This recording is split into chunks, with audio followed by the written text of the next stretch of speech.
বর্তমানে এখন দেখা যাচ্ছে হ্যাঁ ব্যাকস্পেস আমাকে দিতে হচ্ছে না, অতীতেও খুব বেশি একটা আসলে আমাকে দিতে হয়নি। আমি দেইনি আগে। পরীকে দেখেন, পরী সবসময় মানে ফাইনেস্ট ওয়েতে কিভাবে যেন মনের ভাব প্রকাশ করে ফেলে তার ডিজিটাল কন্টেন্টের মাধ্যমে। এবং আপনারা যদি আমরা সবাই জানি পরীর যে কন্টেন্টগুলো সেখানে কি যেন একটা বার্তা থাকে এবং সবাইকে সেই বার্তা প্রভাবিত করে, অনুপ্রাণিতও করে মাঝে মধ্যে। পরী তাই কি? আসলে আমার একটা সুবিধার দিক হচ্ছে এখানে সবাই হচ্ছে অনেক ব্যাকস্পেসের ভাইয়েরা কথা বলছে, হ্যাঁ, তো আমার দিক থেকে যেহেতু আমি অনেক সার্কাস্টিক ওয়েতে বলে ফেলি জিনিসগুলো, তো সেক্ষেত্রে দুইটা জিনিস হয়, কেউ যদি জিজ্ঞেস করে নেগেটিভভাবে তারা নেয়, তাদেরকে বলে জোক করেছি, বাট যা বলার তো বলে ফেলেছি। যারা পজিটিভলি নিচ্ছে তারা বুঝে আমার ব্যাপারটা। সো ওদিক থেকে আমি শুরু থেকেই সবসময় দেখা গেছে সার্কাস্টিক ওয়েতে বিভিন্নভাবে কথা বলেছি। অতীত নিয়ে বলবো না কিভাবে কথা বলেছি, অতীতে সবসময় সার্কাজম দিয়ে কথা বলেছি। বর্তমানে এখন দেখা যাচ্ছে হ্যাঁ ব্যাকস্পেস আমাকে দিতে হচ্ছে না, অতীতেও খুব বেশি একটা আসলে আমাকে দিতে হয়নি।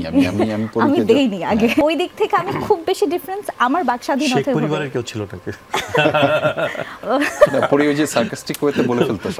হ্যাঁ, মানে এখন সমস্যা হচ্ছে কি আমি তো সবসময় খুব অ্যাক্টিভ ছিলাম সোশ্যাল মিডিয়াতে, তো ওদিক থেকে আমার কাছে বাক স্বাধীনতা আমি সবসময় কে কি বললে আমি ভয় পাইনি।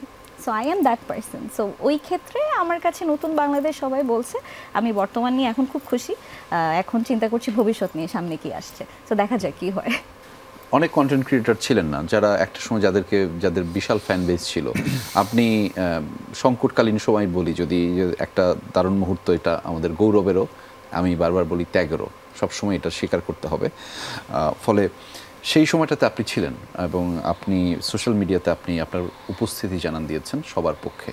যারা ছিলেন না তাদের জন্য কি বলতে চান? আসলে তাদের বিরুদ্ধে কিছুই বলতে চাই না।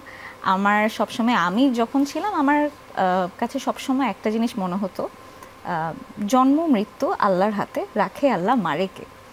সো এন্টায়ার টাইম জুলাই থেকে আমার মাথায় এই কথাটাই ঘুরেছে। এখন কারা বলেনি, বলতে পারেনি, আমি তাদের হয়তো তাদের সীমাবদ্ধতাতে ছিল, ডেফিনেটলি ভাই অনেকে ভয়ের রাজ্যে ছিল, সেটা তাদের নিজস্ব ব্যক্তিগত ব্যাপার। আমি যেহেতু আমি ওখানে কাউকে আঘাত করতে চাই না, কেউ ভয় থেকে বেরিয়ে এসেছে, কেউ নিরপেক্ষ, কারো ফ্যামিলি আছে, আমি কাউকে ফোর্স করতে পারবো না।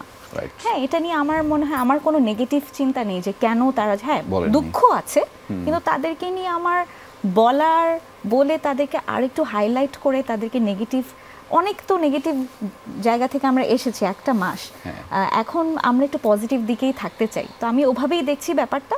আমি ছিলাম, আমার কাছে আমি মানুষকে সবসময় আমার আশেপাশে যারা ছিল তাদেরকে বলছি ভয় পেও না, দিন শেষে একটা জিনিসই মনে রাখবে, রাখে আল্লাহ মারেকে।